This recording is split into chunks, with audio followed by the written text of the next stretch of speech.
Yeah, boy. You know what time it is? It's a TLV Sports Talk Show where we talk sports, we talk life, we make you visible. Hey, this is the moment we've been waiting for a long time. It's an epic. We got my main man here. That's right, Sean Smith, aka Sticks. Don't get it twisted. Hey, it's Sean Smith, aka Sticks, the basketball journey, and we're live. And let's put it in the book.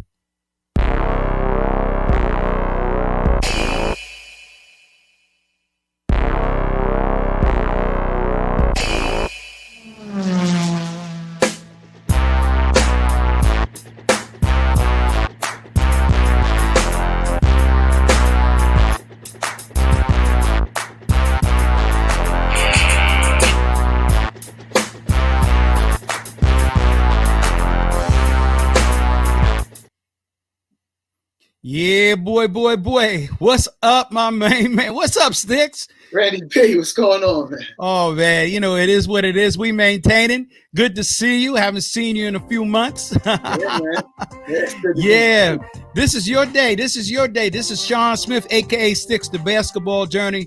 And we're right here on the TLV Sports Talk Show where you can call your family and your friends and let them know what's going on. If you haven't seen this live right now, you can catch us on YouTube, TLV Sports Talk Show.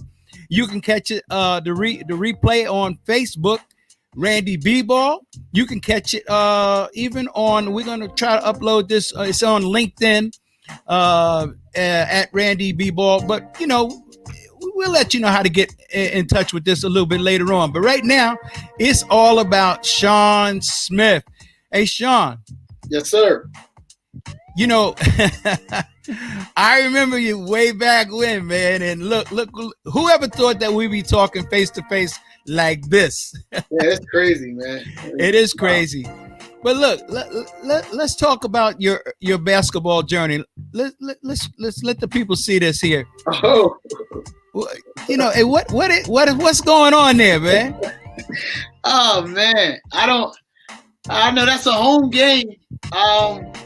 I mean, looking at the background, it's a packed house and nothing. You know, I mean, that's not a surprise during that time, man. In Burlington Township, like, man, like the golden era. You know, 85 to 95. I want to say probably was the golden era of Burlington basketball. I missed half of it because I'm from Mount Holly, but like, you know, I was there at a good time, man. I came in at a good time, man, and that's just me. You know, being able to do what I love to do.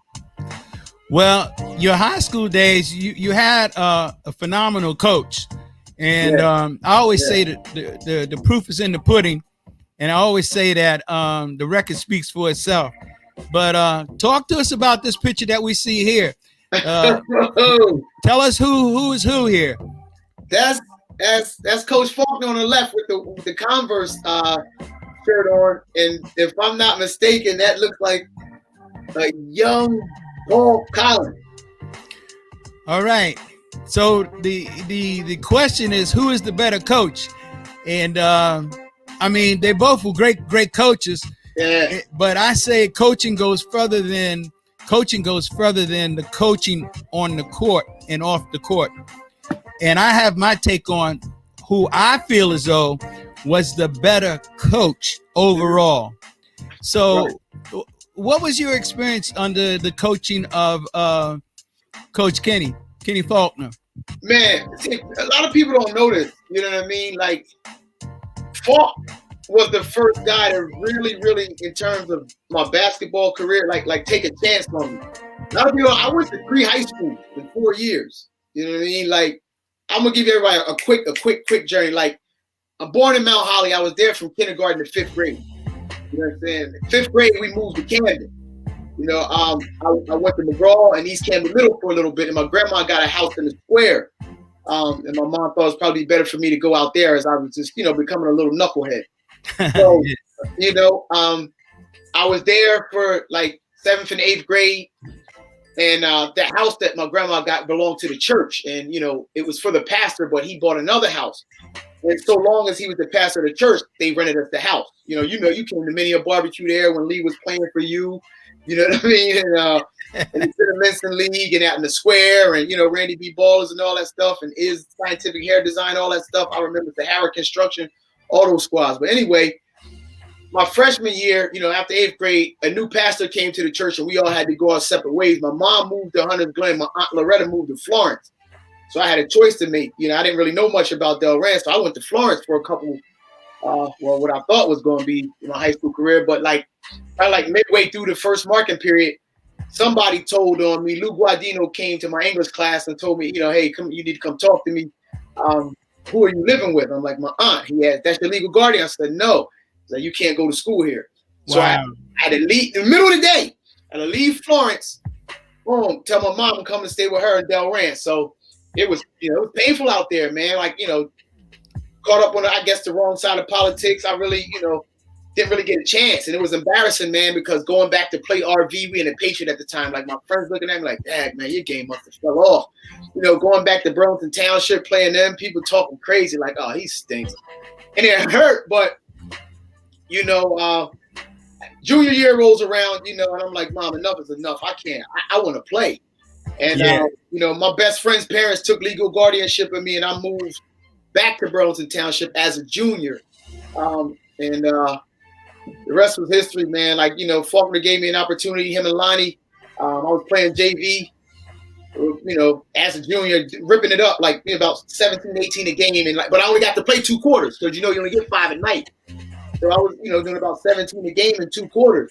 And, just after a while, they just like, yo, give him a chance, man. Like, let's see what he can do at this level. And they gave me an opportunity, and, the rest was history. Faulkner was he was the first coach to be able to, be willing to overlook my size or lack thereof. Well, hey, listen, certainly your size, let me put it to you like this, having the experience of playing against you, as a coach, because I never played against you as a ball player. And if I did, I was probably in my 50s or 60s. Yeah, a couple of times at Kennedy.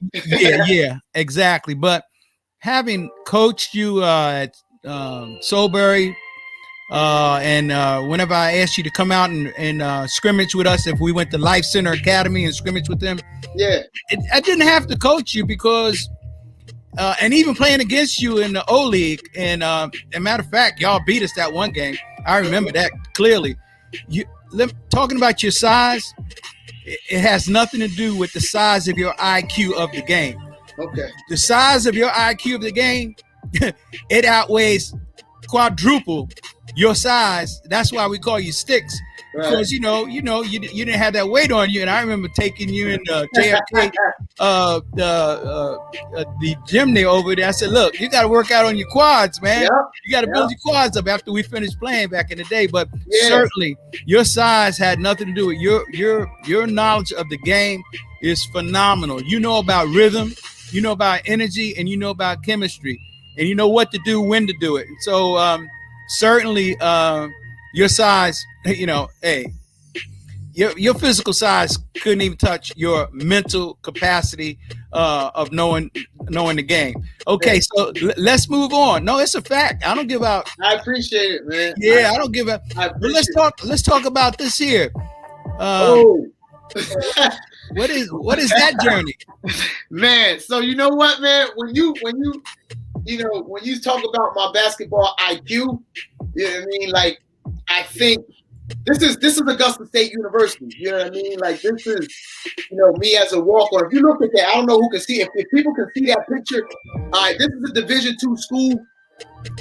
We played Utah, Rick Majerus, and them out at Utah, and like, they snuck out the gym. Like, they literally, you know what I mean? Like, beat us.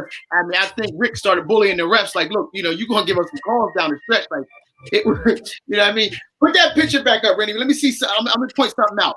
Okay, that back row back there, right? We're going to start at number 22, Reggie Rozier, right? 6'9" with about a 40-inch vert. If he was up in the Northeast, he was Temple, LaSalle, Drexel, easy. 43 right there in the middle. That's my Australian man, Russell Henner. He's 6'11". He transferred in from San Francisco. Number 4 right there, that's Festus Hawkins. He's 6'11". Fest did his freshman and sophomore year with Frank Williams and Deron Williams over there at Illinois. He transferred in because he was a little bit overweight, and Lon Kruger kicked him out of school. Right. So, and then number 33 in the back, that's Marcus Gradney. He's 6'7". He transferred in from Long Beach State. So, I mean, man, that was a Division II school, but that was a Division I program, bar none. 25 Yeah. was our best player, Gary Budnikov, 6'7" shooting guard, man. And I mean, he probably still holds the record at 282 threes over 4 years. Like, he was from Australia. He had workouts with the Hawks and Orlando Magic and turned them down. He just got homesick and wanted to go home and wound up playing in the NBL in Australia for about 10, 15 years. Wow. But Toole was best friends with Rick Majerus, and I learned how much I didn't know about basketball when I got there. It wasn't just a glorified pickup game. It was, no, you're going to execute this set. I don't care what's going on. I called this play. This is where I want the ball to go. So I had to figure out, you know what I mean, like how to make it work. And there was a lot of growing pains down there, man. But I'm thankful for them. And when you talk about my IQ, I attribute a lot of the beginning of that to, the household, my grandma, my Uncle Lee, Jeff, Coney, my Uncle Charles, and then out in the street, Bob Holloway gave me really like my first point guard left from him, J. Rob and Ed. You talk about Lonnie Jackson, couple that with Faulkner, and I mean, I really had no choice. You got to know the game. Exactly, and all those players that you mentioned at one time, either I coached them or played against them. As a matter of fact, with J. Rob, I think we won about 6 championships together. J. Rob was my guy. John Robinson, straight out of Old Dominion, and he knew the game, and that was my guy. And of course, I knew Lee Nesmith when he was a young fella in the 8th grade. He was ahead of his time, and of course, Lon Jackson. I can't say, hey, he's a Hall of Famer. Well, let's say Lee Nesmith. He played at Rider University, top quality point guard, and then you had Lon Jackson, who one of your mentors, who is now in the Hall of Fame for Fairleigh Dickinson up there in New Jersey.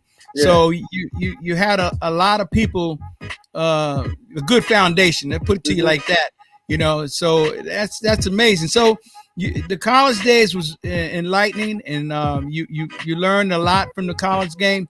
Yeah. But I was in Atlanta. I moved to Atlanta for a couple of years, and when I was gone, this happened.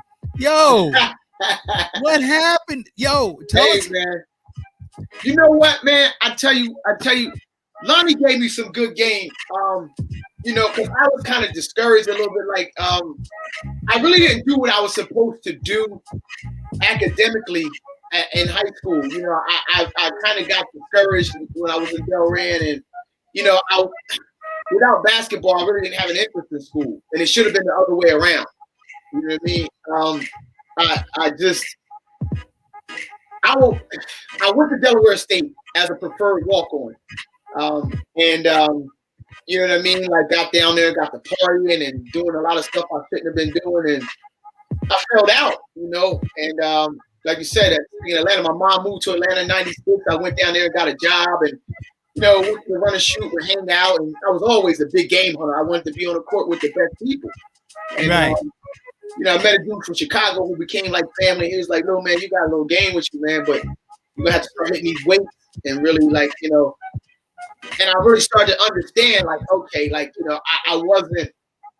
had gone as far as my God-given talent could take me. If I wanted to, take my game to the next level, I had to do something different or more than the average ball player was doing. So it required me to start living a different way. You know what I mean? Exactly. Some of the vices that I had, you know what I mean? We all have vices, but I won't, go in depth. But, you know what I mean? If you know me, you know what my vices were. Women and partying being one of them, but I mean, everything has its time and place. So yes, Atlanta was too fast. I was like, I can't do it here, man. I really can't do it. My grandma had moved to Augusta. Right. So I went down there, and I'm like, you know what? I'm going to give this. I would just happen to be playing pickup. Me and E. Rosado was in the gym one day when Augusta State just happened to be having an open gym just running, and one of the assistants was in there, Mike Bellotto, and I was playing pretty well. And he asked me, you want to go to school? What? No, are you in school? I'm like, nah. Do you want to? I'm like, shoot, I would love to. Like, all right, well, maybe you come here as a walk-on, and things work out down the road. We might have some money for you, and that's exactly what happened. Yeah, I did that. You know, I was 22 as a freshman though, so I caught a lot. You know, they was always calling me old head, grandpa, like, you know what I mean? Right. But like, it was the dream, man. So I just, you know, Lonnie told me that Stacey Martin was a late bloomer. Yes, he was. He was a late bloomer. Yeah. By the time I was like 19, 20, like my game started going this way.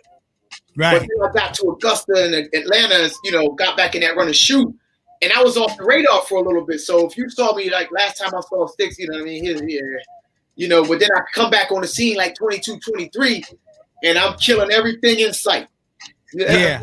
You know, so, you know, it kind of, you know, like J-Rob and Ed were like, they were the big wigs, you know what I mean? That's who everybody was chasing at the time. You know, like to me, like the backcourt was, I watched, it was Gladden and Warren, BOTM. Right. They Exactly. passed it down to, this is my story, like, you know, my truth. They passed it down to Jeff and Stacy. You know what I mean? Then after Jeff and Stacy, it was Lee and Lonnie. Right. And after Lee and Lonnie. Wait. What Lee? Lee who? Lee Nista, my uncle Lee. To me, these were the best guards in the county at the time. Oh, you mean this guy right here? You mean this guy right here? Yeah. Oh, hey, this is Lee Nesmith. I'm talking about the quality point guard from Rider University. Lee Nesmith. Oh, look at. Hey, listen, man. Y'all just chop it up. I'm out of the picture, man. What's up, man? Yo, you got it, nephew. You got it, man. Yo, this is a pleasant surprise. Randy, good looking now. It's been a minute, man. It's been a minute. We usually Skype on Fridays. I do a family Zoom, but we haven't been able to catch up because referees a lot, and you know, sometimes I'm in the gym training. But yo, man. Yeah. Yeah, when he told me, it was like, yeah, that would be a very nice surprise. I'm just so humbled to hear you speak and let Randy do his thing. Randy, you gifted on this TV thing, man. I just want to let you know you're definitely in your element. Yeah, just proud of this young man. He stayed with it. Humble guy. You will not outwork this young man. You just will not. And he's always been like that, hungry, humble, but he's a go-getter, and I'm just proud to be his uncle, actually.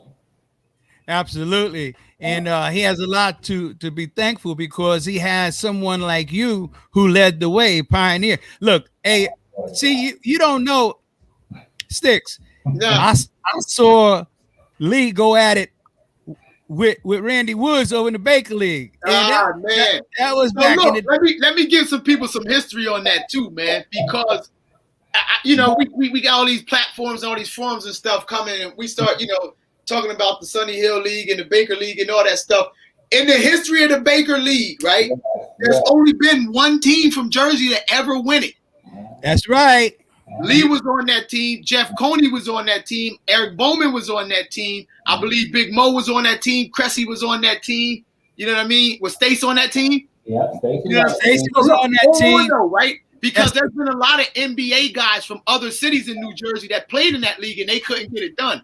So that says something about, you know what I mean? Yeah. Well, we can't forget Wayne Williams because Wayne Williams too. Wayne Williams, he's the one that put it on Lionel Simmons. Yeah, that was Persia Corluzzo squad, right? Bob the Persia. Yeah. So, And they a lot of pride. So hold on, Randy. I got some stories behind that, man. I'm still feeling some type of way, man. It was times, right? They used to go to them tournaments in Maryland and stuff. Like, and I'll be trying to go, like, you know what I mean? Like, I'll go hide in Unc's truck, like in the back underneath his bags and stuff. And, you know, be trying to sneak on the trips and stuff with him. And he kicked me out the truck, man. But, nah, man, it was just a blessing to watch that journey. The only thing was, you know, I got to see the basketball component, but what I missed was, you know, he was stern in the classroom. You know what I mean? Like I emulated as much as I could whatever I saw him do from an athletic standpoint, but from an academic standpoint, I wasn't around to see much of that. And I think, you know, it fell into place later. Like I was a Dean's List student in college, but in high school, you know, not so much. And I feel like, dang, I wonder what if. I always wondered what if, you know what I mean? If I would, because I used to work Faulkner's camps and stuff, and Bruiser Flint was over there as a guest speaker one time, man, and he had me demonstrate a drill. And he was, after he was looking, it's like, "Yo, where'd you say you go to school?" I was like, "Damn," you know what I mean? Like I knew, you know what I mean? Like we talked a little bit. He said he was like, "Yo, I'm gonna give you a T-shirt and stuff." Like I told him my situation.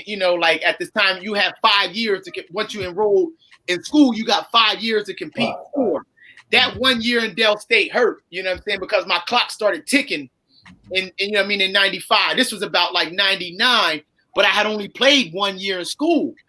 I still had 4 years of eligibility, but I only had 1 more year of D1 clock.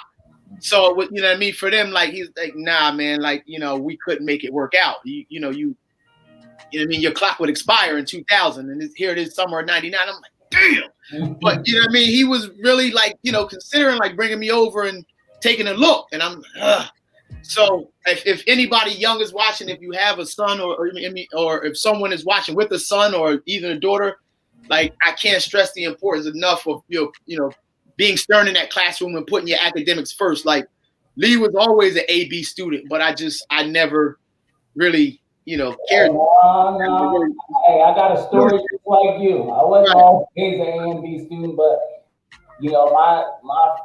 in between my freshman and sophomore year in high school, RV got a new coach, and I met Pete Carrill, and he changed my whole life as it pertains to the classroom and basketball. So everybody got a story, trust me. Everybody got a story. Yeah. Everybody got a story, whether it's with me, it was like most valuable park player. Okay. Right. I was a knucklehead, right out of college at the time. They were interested in me because I was averaging 11 in high school, 11 points, 11 assists. So, you can do the math. That's 33 points right there. Right. But I was a knucklehead. I didn't want to go to class, and I didn't want to do what was right because I didn't have people like Lee Nesmith, people like Lon Jackson in my life. Not to blame anybody else, but I needed guidance. Simple as that, because I just didn't know. I came from New York City, living in Jersey, and I thought, these guys don't ball. You know what I mean? And I thought I knew everything. Even Trenton State at the time was college of now. Trenton State was interested in me, but the past is the past. What we focus on now is the right now, right? And the lessons learned from your past. Right. And you move forward in life because you have no regrets. You can't do nothing about yesterday. When we make a mistake, just like an eraser on the pencil, you erase it and put in what's necessary, and you keep going forward. Right. So, well, to piggyback off of that, Randy, I think because I never really answered the question about that overseas thing, that in essence is what it became. Like, Lee was down there in Lilburn, and he put me on the path. He would have me up at Chastain Park in Atlanta. And, show me what I need to do, just little stuff like push-ups in between, watching basketball games and commercials. And I just kept pushing and kept pushing and kept pushing. And, when he introduced, helped me understand, like having a relationship with God and, the way you live your life also opens doors up. And when that happened, man, like when I came to realize that, I came to realize that everything I ever needed was right there in front of me. I was just so fixated on trying to be something that I wasn't really built to be that I couldn't see it. But I'm loving it. I'm loving it. So literally, like, the traditional way was like when God has something for you, it's for you. Like I didn't have an agent. I didn't have none of that stuff, man. All I had was just drive. And again, like, we had a relative that just happened, to know somebody that knew somebody. I sent some DVDs back, to Italy, and a friend of a friend was like, "Yeah, we think he'll be all right, man." I spent my own money. Derek Freeman gave me this jewel right here. Like I always, D Freeze was playing. I played for DLM in the Burlington League. Like I want to get overseas, and he was just like, "Yo, you're just gonna have to go over there." I was like, "Oh, yeah. All right." I bought myself a ticket and went over there. You know what I mean? And once I got there, like you said, just it wasn't so much. My resume, it was just this, like, yo, the kid knows how to play. A lot of people feel like, yo, if I don't make it in the league, I'm gonna just go overseas. Nah, because what you don't understand, a lot of people don't understand is the FIBA game is actually a lot harder than the NBA game. because the rules are different. It's not conducive to. It's not an isolation one-on-one type basketball game. You need to know how to execute said offense. You're not just going to get the ball and go one-on-one. There's no defensive 3 seconds. They can sit in the lane and camp out on you. I got over there, and the team that I played for, my first team, was like a G League team for Snyder Udine, who had Jerome Allen at the time. And he was like, he's like, look, I'm going to tell you one thing. It's like, no Jay, no job. You ain't 6'4", man. You ain't getting no rebounds. You're not guarding the other team's best American. You're gonna have to be able to spoon feed these boys and stick that jump shot. And that's what it was. Like, you know what I mean? Shout out to Pooh too, man, because he shows me a lot of love whenever I see him. You know what I mean? Like, and that was just that, man. And Lee, another less like, I'm looking at Unc like, you see what I'm trying to do, man? Pick the phone up, man. He was like, nah, you ain't getting no easy money. You're gonna pay your dues. And I couldn't really understand it, but once it happened for me, I appreciated it so much more, because once it happened for me, I didn't have to, feel like, somebody has me bent over a barrel, like, thank you, I owe you this, I owe you that. I owe to nobody but God and hard work. That's that tough love, right, Lee? You know it. That's that tough love. And when he went overseas, I know Lee knows what that's all about. That's faith, right? Faith without works is dead. Yeah. So he went over there on faith, you know what I mean? And when he told me that, when I came back from Atlanta, I was like, whoa, what an amazing testimony, man. He did it. And he came back better. Oh, I'm telling you. Lee, he's sharp. I'm so proud of him, man. Like, when I saw that he played at the Rucker, I was like, whoa, you did what? Because, playing, that's something that's different today, too. You don't get those outside experiences like we get, coming like we have. And I think that's the difference between today's player and that traditional player that we know, because that black top, that will teach you some lessons in and you can never shake a stick at that, and just having a crowd, right on top of you and things like that. You can't simulate that. Either you've done it or you're not, but you haven't. But yeah, this guy, man, I look back at him and I'm just amazed. I'm amazed. What he's done. And he's not even really, to me, reaching full potential yet, because he's a heck of a coach. Yeah, that's what I say. He was a coach on the court. He still is. We're talking about Sean Smith, a.k.a. Sticks, the basketball journey, right here on the TLB Sports Talk Show. We talk sports, we talk life, we make you visible. TLB Sports Talk Show, taking life's vision. And certainly Sean Smith, a.k.a. Sticks, has taken his vision and he's moved on. And he's going forward in his basketball journey. Let's see what this is all about. What is that going on there? Yo, so look, that's RV right there, right? Before they remodeled it. I'm in the middle, and all these young boys right here is like, these are essentially, the kids that, really made me who I am today in terms of my brand. All right, so let's talk about the back row, right? So if you start from the right, the guy on the end, that's Adam Braswell. He played at Burlington Township. All right. Now, go one over from Adam. The guy immediately to, Well, let's not forget that Adam went on to Morgan State. State, that's right.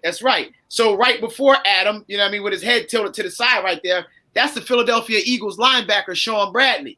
Wow. You know what I mean? It's just drafted. He played, he was a heck of a ball player, but he was a standout on the track. You know what I mean? And he played football too. You know what I mean? Linebacker at Temple and got drafted by the Eagles. Now we can go all the way to the other end, back row. I mean, that's like family, man. When you talk about, our families, we are of the Coney bloodline. My grandmother's maiden name is Jessie Coney. Mm-hmm. All right. So the cornerstone of our family is her brother Hubert. 212 Curlew Lane. Well, right next to Curlew Lane would be the Birdsong family. Yeah. You know what I mean? And that's young Andre Birdsong. You know what I mean? All over the top row, far left. You know what I mean? Dre. As Tweet married his uncle J. Lou, became family, by marriage, and even before that, they was family anyway. Yeah, they were. So, our families have always been intertwined. You know what I mean? And Dre really made me like, a smarter basketball player. Like, this was one young boy. Like, when I was coming home from Atlanta in Augusta during the summers, I make a pit stop at Uncle Hubert's house, and he was, like, yo, Sticks, man, like, there's you got to see this young boy at Hobon, man. He's like in 6th grade. He's already beating up on the high schoolers, man. He's just awesome. And I was pissed, man, because I just came back down from Milldam and lost to him. And at the park, I'm like, yeah, I already. I was handling business at the park that day too, and Dre and Haas beat me. Like, there's only a couple young boys that really gave me a hard way to go when I was, when I felt like I was in my prime. Dre was one of them. The other one was young Dow Gladden. And here's another one, man. This young boy was sharp, man. Terrell Maloney, man. That young boy was special, man. Yeah. Out of Pennypacker, man. Like, that young boy could go, man. So again, like, I used to love watching him, and I was never too proud to, put pieces of everybody's game in my pocket, man.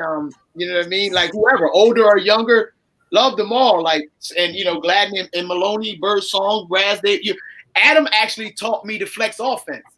I was struggling with that down in Augusta, but Flanagan was running that at Township. And again, like, I started to doubt myself, and it wasn't so much me. It was just the inability of my coach to manifest it to me at that time. But again, humbled myself and, pulled the young boy to the side. Like, yo, man, teach me this, man. I got to get on this court. So that's just how that worked. And then one more time, that picture, just the guys in the middle row and the front row, those were just my players at RV at the time, man. Now Carpenter far left, Rick Carpenter's son, great player in Burlington. Tony Ellis is in that row. Jordan Cole, middle row, far right. His sister Chelsea played at Pitt, set all types of records. Young As-Is Parker's in the front row. Nate, like, there's some hoopers in there, man. So. Oh, yeah. Absolutely. I think Rick Carpenter, he wound up going to College of New Jersey, didn't he? Fairleigh Dickinson. Fairleigh Dickinson. Yeah. His dad was a good player too back in the day. His dad was pretty good from Burlington City. Rick Carpenter could play. He was nice. Oh, yeah. Rick. Oh, I knew Rick was good. Yeah, Rick. Yeah. Yes. Niall went to College of New Jersey. You're absolutely right. Rick went to Fairleigh Dickinson. Yes, sir. Yes, sir. I didn't know. Kind of like you caught me on that one, but yeah, for sure. Because a lot of those kids, the truth be told, I had the privilege of either coaching or coaching. Like Maloney, he played with us. We won a championship at the O League, and okay. And you talk about the Coonies. I played against and with Ron Cooney. Okay. And Jeffrey was a little kid. He used to come up Holbein in Mount Holly, and he would sit on the basketball, and I kicked the ball out from him. I said, go home and wipe your nose. He'd have snot coming all out his nose, because it'd be hot out there, but he'd be up there watching us, and we'd be getting it in, And later on in life, man, what we call Jeff Cooney? The rubber band man. Oh my gosh, the rubber band, because he could stretch out the things that he did. It was like he was like ahead of his time, especially with defense. And you know what? I've never seen nobody like him, man. Okay, so you in high school you played 8 4-minute quarters. This is before 3-pointers. South Jersey opening round the playoffs. RV goes down to Atlantic City. Atlantic City was number 2 in South Jersey behind Camden. Jeff gave him 38 points in 32 minutes, no 3-pointers, and an amazing dunk over 6'8" Bob Coleman. And that team had Lenny Hayes. So I don't want to hear nothing when it comes to basketball. And having 32 minutes and you can put up 38 points. Exactly. And no threes, because he wasn't known for shooting threes. Yeah, no 3-pointers. And he would shoot at the hash. So it wasn't like he was just going to the basket. He did everything. And so a lot of you said Randy, y'all call him the rubber band man. To me, he's always Black Magic. That's who he is. He's Black Magic or Ice. Either one. Right. Jeffrey was very special. Let me tell you about the team I had one time. It's not about me right now, but I just want to tell you the squad that we had, and you see what you think about it. Yeah. We had Jeff Cooney, Stacy Martin. Yeah, you already said that's my two boys right there. Mickey Moore. Nick was an all-around ball player. Ricky Bacon. I love some bait. That's my man. Love some bait. All right. We had Derek Brantley. Oh, my class. And we had he went to West Virginia. He works for the UPS now. Can't think of his name. West Virginia. Yeah, his brother's name Letharge. Oh my! Wow! Somebody help us out here. You drawing a blank on that one too. West Virginia. He went to West Virginia.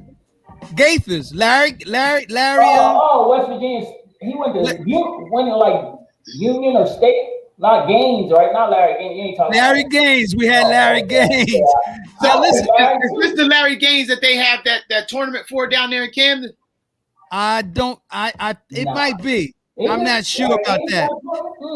Yeah, there used to be a Larry Gaines tournament like that. Yeah. When I was finishing up my degree down there at Rutgers Camden, like I would see them boys down there wearing them T-shirts. Okay. Yeah, but do you see the picture?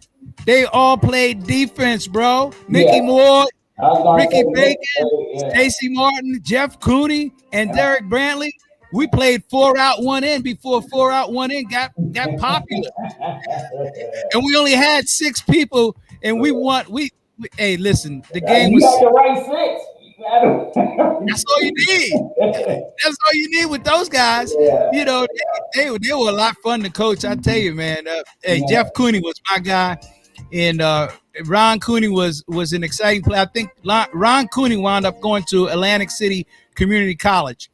Yeah, he got Stockton. Yeah, he went down right. And same, I think Mickey Moore went down there also later on in life. And so, Sticks, your journey has been so incredible. Yeah, man. I just got to thank a lot of people along the way. Let me give a couple shout outs too, man, because a lot of it was inspiration, man. And I don't give these people their flowers, man.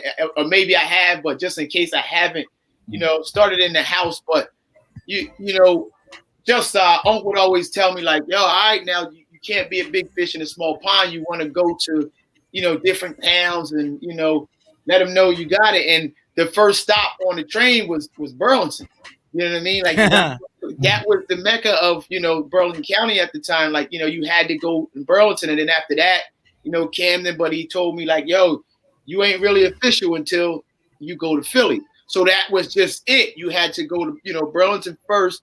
And then your rite of passage after that was either Camden or Trenton, whichever way you was going. And then to the big major metro. That was the media you had to, until you made a name for yourself in Philly, it wasn't official. So, when I got to Burlington, man, a lot of good brothers, man. Like, gotta give a shout out to this dude, man, Freddie Hanna, man. I love Freddie Hanna, man. Like, you know what I'm saying? Let me tell you something, man. This guy, he was like, when I talk about jump shot, like literally, like him and Hubert Davis, like Freddie Hanna got like 2.5 feet off the ground, like he 24 to 30 inches off the ground on his jump shot. Good guy, like he just keep running. So as a little guy, like, but like I elevated on my J, but I attributed that to him and coming home, talking to him in the summers, like, he would tell, because I didn't want to go to Augusta, you know what I mean? And he was like, man, look, go down south, man, there's no gray area with them people down there, man. Like, they love you or they can't stand you. Yeah, right. They're not going to fake. So, like, shout out to Freddie, Raz, Ant Smith, Larry Crump, Hat that played, Marcus Andrews. My man Slick's father actually took me to my first professional sports contest. So shout out to Slick and the Stroud family in the square, everybody in the square, Sinclair and them. And my Marvin and Lacey, my best friend. But my man, Tassay, man. Toss, what's up? I love you, boy. Like, Toss was like, he pushed me every day in practice, man. Like, literally, because a lot of people don't know, my natural position is the 2 guard. My best friend was the point, and Tassay was the starting 2 guard. So literally, he ain't want no minutes behind Toss. He was starting. You know what I'm saying? But we battled every day, and some of the alum would come back, and I'd be right there everywhere he was. But again, he got this high off the ground, 5'8", and could 360 dunk everything. Like, got that elevation on his jump shot. Working them being there, like, that's good. These sticks, I mean, he just made a shot. But he really pushed me every day. And as it's, as God would have it, ultimately it was tough. But he was a scorer, Marv was a scorer. We needed some balance, and I learned how to be a point guard on the fly. Like Lonnie told me, like, look, man, like, Costas, he's got some, he don't like to throw the offense.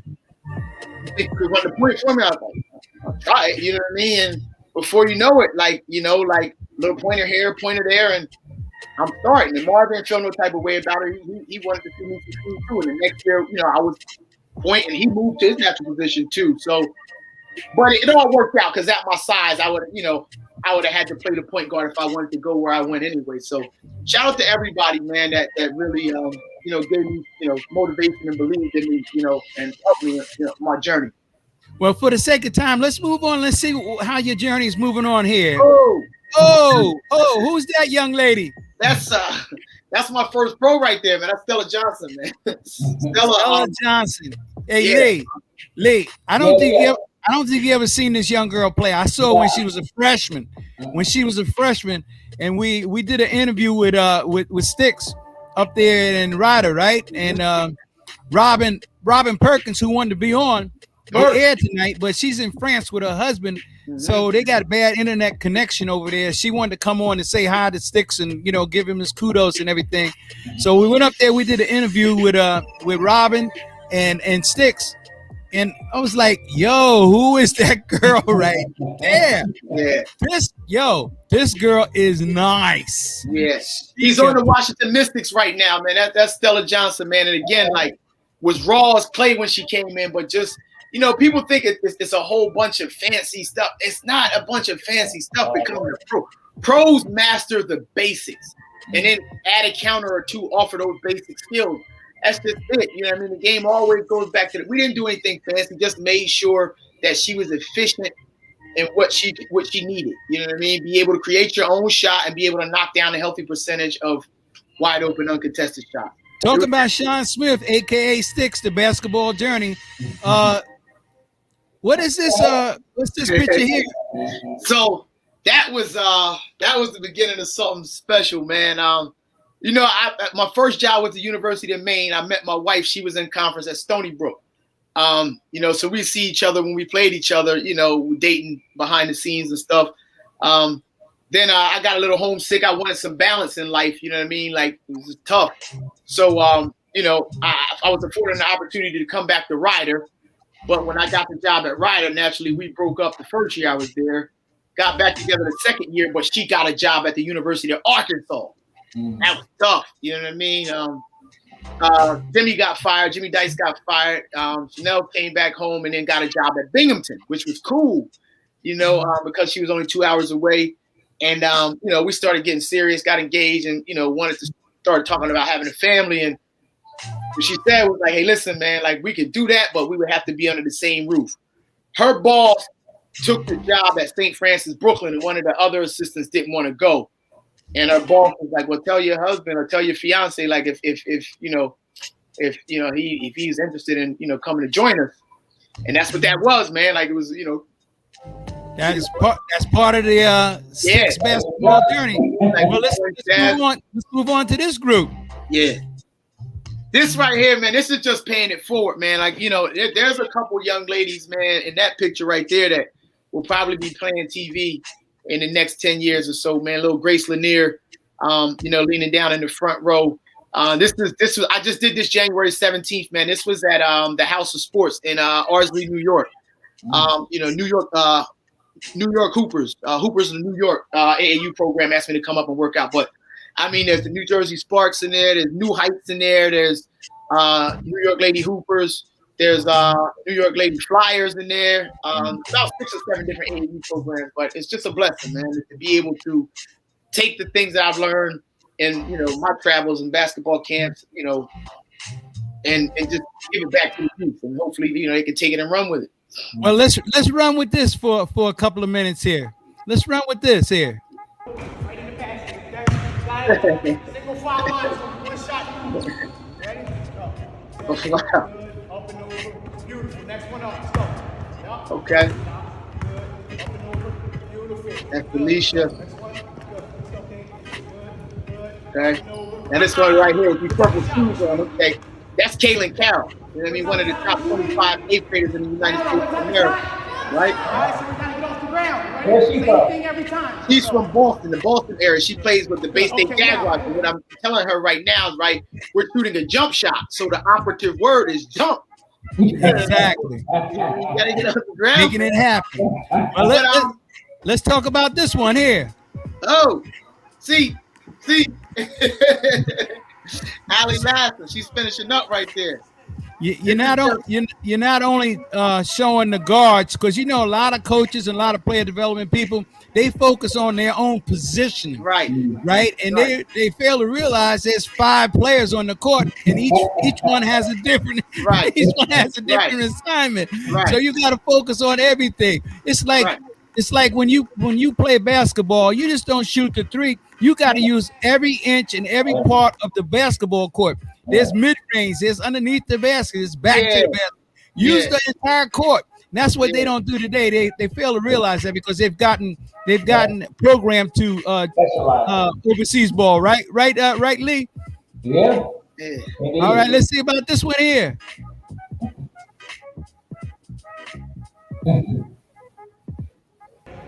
Watch it come down in front of my shot, my foot. So it's gonna be 1, 2, straight up and over, right in the basket. Okay? That's just a beat drill right there, man. Niggas really tuck that elbow. Give me hold your follow through. I mean, Next one up. Let's go. I learned that type of stuff right there, right at Ryder from J.P. Hopper. You know what I mean?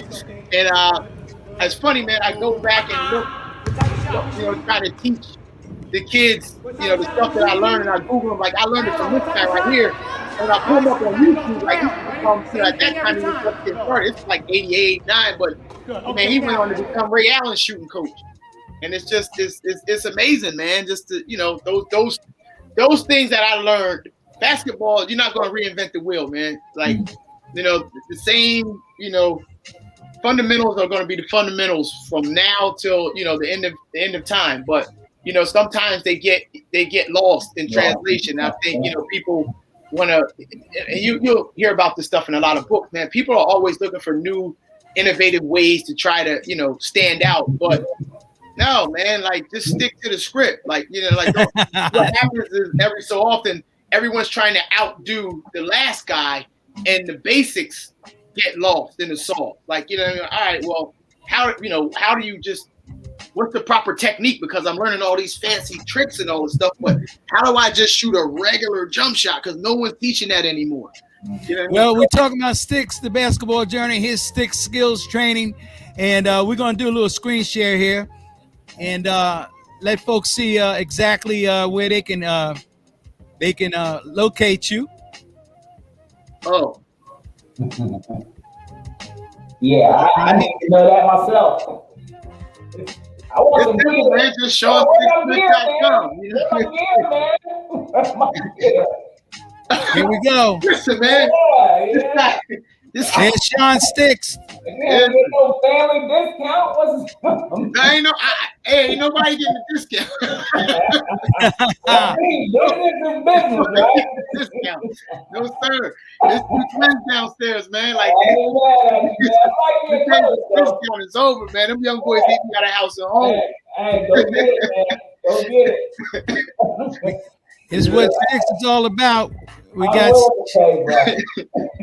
Coach Sean Smith bio. This is an excellent website, and we encourage people to get on that website. And we're gonna show you the. Let me go back here and get back into the. I'm gonna show you the banner here where you can hop on for Sean Sticks. Here we go, Sean Sticks. All right. Again, it's simple. There it is. Like Sean Simple. Don't need Sticks. to reinvent the wheel, man. You just type my name in and put .com behind it, man. SeanSticks.com. Seriously, man. Like, you know what, man? Because that picture you showed me with Andre Birdsong and all those young guys, like, you know, the name of my company at that time was Ahead of the Game, and you know, it just didn't. Well, who runs Ahead of the Game? You know what I mean? The group picture. It's like, you know what I mean? But like, my nickname is Sticks. There's a stick figure in the basketball. You want to find me, SeanSticksSmith.com. Like, you know, it's what we call complex simplicity. You know what I mean? It's complex because it's like, all right, how do I find something that resembles me that, you know, you know, reflects, you know, my image and what I am and what I stand for. But at the same time, you know, it's catchy. It resonates with people. So that's complex. You know what I mean? Like, how do you think of all that stuff in one? But then it's simple because, like, all right, well, my name is Sticks. Just make a stick figure and put basketball with it. You know, so like I was saying, like a lot of, you know what I mean? Like, I'm thinking of all these new hip and innovative names to try to, but when you focus, man, literally everything you're looking for is right there in front of you. Like, you don't exactly. Your name is your address. That's just good marketing. You know what I mean? So that's good marketing. And that's just, you know, like I'm just thankful, man, for everything and everybody who helped me out along the way, man. It's been a beautiful journey, man, and I'm looking forward to just, you know, paying it forward, man. Just continuing to make sure that these kids have the things and the opportunities that I didn't have. Like, I wanted to be. Let me interject something. You just said something very powerful right there, and I want everybody to know this. That, you know, a lot of times we as men forget to say the importance of having a father in your life and in your heart. I am so excited about Sticks has twins, and if they're anything like him, they're going to be two amazing young men. And so I'm so excited, not just about what you're doing for other people, but what you're going to do in your sons. So I want everybody to know that this young man is an awesome father as well. And he's going to train up two ballers, and I'm excited about the future of our family. I don't care if they hoop, man. I just want them to, you know what I mean? I just want them to be, you know what I mean, good students and productive citizens, man. They hoop, they hoop. I'm sure they'll play. I don't know how good they'll be, but you know what I mean? Their mom is around. The mom coaches basketball. They'll be. Amen. You can't you know what I mean? So that's the first school of the man. The woman is the first school of the man, no matter you draw it up. So and she's doing a phenomenal job, man. Like, I get more excited than, you know, when they're looking at stuff like 3, 6, boat, hat, coat, like, you know what I mean? Their cognitive skills like that. I get more excited than that. Than I have a little bit when they hit that little jump shot, but I just want to see where their cognitive skills take them. You know what I mean? Yeah, but just to piggyback on what Lee is saying, and I think is of great treasure and great value. What he's saying, it's the next generation. That's what we're to bring up, the next generation, those who are coming up after us, because we're not going to always be on earth forever. But what we leave in our legacy of doing that which is good will reflect on the type of character that we had, and the fruit will be developed in the next generation, because we will be fruitful and we will multiply. And that's what we put on earth here to do. And not the negative. Well, my father was a junkie, I'll be a junkie. My father was an alcoholic, I'm gonna be an alcoholic.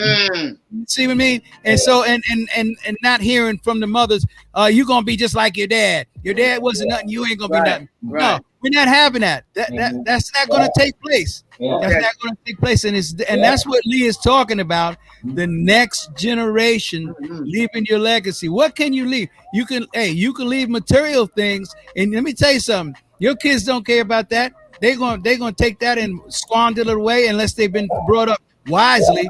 But what you can leave with them, you can leave character, good character, integrity. Yes, that's the key word, integrity. If you don't have integrity, your kids not gonna have integrity. It is what it is. So I appreciate what Lee was saying. Absolutely. Because It's so right on. It's so right on.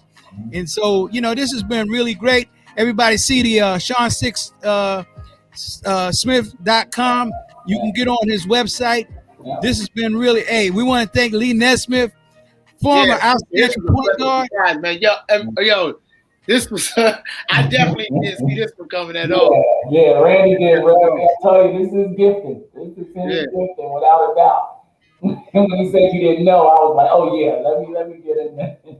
Yeah, well, it's well appreciated because, you know, if we can make somebody smile, if we can make somebody just feel good, if it's no more in saying, hey, you look really nice there. That's a nice suit you got on, or, you know, just bring some sunshine to somebody's life.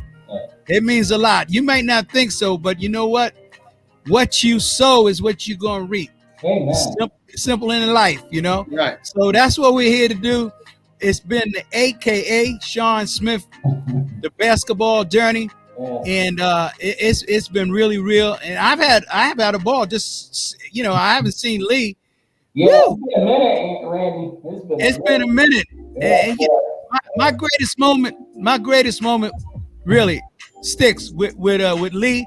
Not only that he won that championship along with Wayne Williams and all of them, and you know, and Brian Warwick over there at the Baker League. But it's when we played out at Country Club Park in Willingboro, New Jersey, and he brought Marshall Greer with him. Oh yes, the teammate from Ryan Marshall picked it up, boy. And I had Willie Glass on my squad.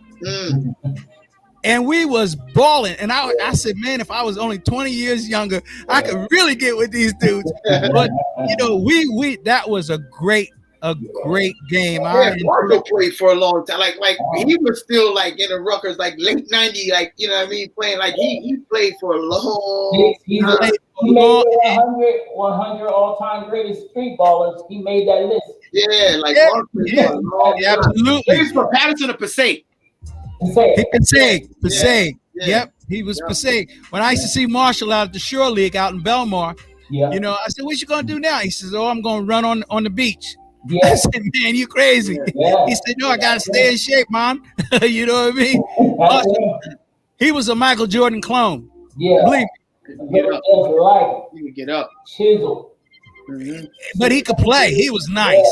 He was really nice. Talk to me about the weightlifting aspect of basketball. He was just a physical specimen, man, and but a great person. When all said and done, he was a heck of a dude, man. Great just to have in your corner. Never had a bad thing to say about anybody, but worked. He had a great work ethic. Came from humble beginnings, but you know, one thing I want to say is I took for granted just how much greatness we come in contact with being from where we are. Yeah. New Jersey. Now that I live in Jersey, I'm like, yo, there's some people that we didn't just go on the Nationals. We went and we were outstanding there. And they all came from that same area. So there's a lot where we come from. I wanted to give some shout outs too, Randy, before we get out of here too. Oh yeah. That journey. Absolutely. Let's say those shout outs, baby. We got about a minute left. This is a journey, man. So again, I hit Burlington. You know, I went down south. I got to shout them boys from Augusta out, man. Will Avery, Ricky Moore, Ty Shine, Buck Harris, my assistant coach. I'm forgetting somebody, but you know what I mean? That's the gist of it. You know what I mean? Left there and finished my degree up in Camden. So shout out to Don Polk. You know what I mean? He was like an OG to me, a big brother, Brian Turner and them boys, Wag. You know what I mean? He was the king of the city. And like, the love he showed me at that time. He didn't have to, man. Like literally, I was in the gym one day just in a heated little pickup game. And, you know, word got back, not through him, but somebody told me the next day, like, Wag said, he thought you was all right, man. He liked the way you play.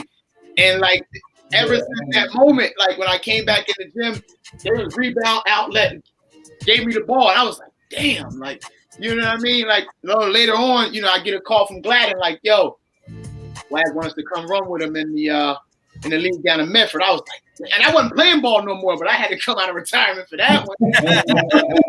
So Dr. Wag, Brian Turner, Sam Clancy, you know what I mean? When he got released by the Sixers after that knee injury, he spent some time with us. He came up and played with us in a Rucker Buddha like my man. Yeah, I think I hit everybody. Oh, and Trenton, you know what I'm saying? Shout out to Khalik, man, because he really, really, really taught me how to be a different type of coach. Like, you know, Robin didn't really greet me with open arms, but he showed me how to get in their butt, you know what I'm saying? And he made me a better coach. So shout out to Khalik, man. Yeah, he's a good dude. Khalid Lewis. Khalid Lewis. You know what I mean? Much love, man. So, I mean, Mike George, Mike Lane, you know what I mean? Fife, you know what I'm saying? Chad Newsom, the boy's nut. So, yeah, man. Oh, yeah. That's the journey right there. That's the Clearwater Park gang, man. Yeah, now that's a league they need to be talking about too. Yeah, for real. Right. I didn't get a chance to get that one. Right there. Who's that, Lee? I said that Clearwater Park. People need to talk about that league more too. Oh yeah. You need to cut your teeth up in there too. Well, you know, we had Brian Caver on the air. We also had Donnie Pope. Oh. Yeah, Donnie Pope's been on the air with us. You know, Donnie. I coached Donnie in the Pro-Am League on the weekends back in the 90s when we had Anthony Mason was in the league and everything. And when Donnie would come up, he didn't get to play because, you know, we had J-Rob in the backcourt. We had from Seton Hall, we had John. Oh, man, I'm getting a brain freeze here. It's all right. He went overseas and he played in the NBA for a while. And, you know, so Donnie just wasn't going to start over those guys, you know what I mean? Mm-hmm. And then when John went overseas, you know, Don, he fit right in there. And when Don got in the game, I was like, what's up with, I called timeout. I said, hey, Don, these cats don't know you. I want you to introduce yourself to them today. Now, you shoot that three ball because he, like 25 and feet out, and he could stick it. He went in there. He went back. This was like the middle of the first quarter, right? Square business. Donnie Pope knocked down 13 threes. Oh, sheesh. 13 threes and broke the record. And so Donnie Pope, he's doing a great thing down in Camden below the rim. And I'm just proud of him, proud of Brian Caver, who's doing some good and great things up there in Trenton with hoop skills. Oh, that's great to hear. That's great to hear. All my young bucks, you know, hey, listen, you know, Lee, you know, y'all need to know I'll be 75 in October. So Ray, you look good, man. I've been around for a minute. So, and we're coming on in about a few weeks. We got Franco Harris, the NFL Hall of Famer, Pittsburgh Steeler. And we're looking forward to him because I remember taking him around when he was a kid. And I used to tell him, don't get it twisted, Franco. I'm the point guard out here. I'm the point guard, not you. You don't bring it up. I bring the ball up. Now, see, that's something, man. When we moved from New Jersey, we moved from Burlington to Mount Holly, I hated Franco Harris because everybody talked about him. Everybody, you know, but then when I learned about football, I said, okay, I understand. Yeah, hold up. Randy B dropped the news on me too. I love me some Becky. Randy, what was Franco Harris's address when you say he used to live in the Garden? He lived on Joseph Place. What was his address? Hold up. What was his address? I forget the number, Joseph. I don't know if it's number 12 or. Nah, I thought because I told you 142 and I was like, wait, you live there? Right, that's right. 142. That was the house I was born. Yeah. Wow. You told me that I was like, man, that's not Franco Harris live in my house. On the street. That's wow. I never knew because we only knew the house next to RV. We never knew he lived in the Garden. Yeah, I never knew that. I know his mom was the head cook at Holbein. So that's all I heard about was Franco Harris in the Italian army. I was like, man, I'm from Burlington. Yeah, Franco played basketball. He played the varsity at RV. Also, a lot of people don't know that. Stu Murray was his head coach. Okay, yeah. Before my time. Franco was 6'3", 235, and he could outrun all of us. I bet. But I wouldn't let him outrun me. No way. He was fast, but I wasn't gonna let him beat me. You know. But thanks for sharing that, man. I never knew that. Oh yeah, heck of a talent. You know, and he played baseball. He could hit he could hit a baseball so high, Mm. it'd knock a bird out of flight, brother. Yeah, because I'm telling you, I know y'all, everybody know about that family, but my favorite Harris was Giuseppe. Giuseppe was my favorite. Him and Irvin was in the same class, and they won a state title in football and baseball. Yes, And absolutely. they combined to throw a no-hitter. A lot of people don't know about that. Yes. Irvin Fry was a heck of a baseball player. Mm. Yeah, man. You know, well, Franklin could have made it in the Major League Baseball also. He had a choice. See, Coach Bill Gordon is the one that persuaded him to play football. Play football, okay. You know, he played basketball. I tried to get some information on him playing baseball, but it was so long ago, it's hard to get information. Yeah, in those, I can believe it. Yeah. but he chose football, and you know, the rest is history, man.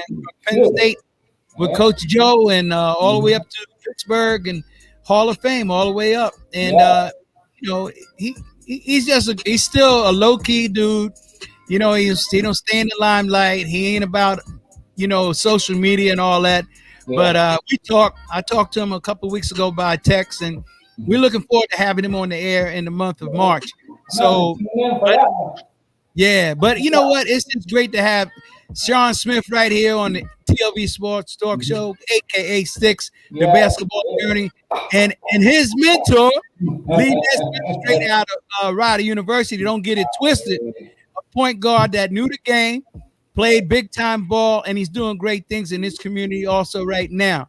So Sticks, keep doing what you're doing. Yeah, I'm coming home, man. I'm coming home March 27th, the next Stick Skills Training Academy right outside of Philly. So I'll be home, man. I'm looking forward to it because the first one I did back in that area since 2012 when I got my first job at Maine, the ATG Fall Showcase. So this is the first one under the Stick Skills Training umbrella, man. I'm looking forward to coming back home, man, and reconnecting with the kids in our area. What facility is that going to be in? It's going to be in, it's out in Lansdale. I'll definitely have it on my social media, but it's right outside of the city in Lansdale, PA. Wonderful. Well, we look forward to that. We want to thank everybody for tuning in. You can catch us on YouTube, TLV Sports Talk Show. You can catch us on Facebook, TLV Sports Talk Show, or you can catch us on Facebook, Randy B. Ball. So in the meantime, in between time, everybody knows the deal. Yeah, boy. It's been live with Sean Sticks. I'm telling you, it's been the Sean Sticks basketball journey right here on the TLV Sports Talk Show. So in the meantime, in between time, everybody knows the deal. This is how we sign off. We off like a dirty shirt. Put it in the All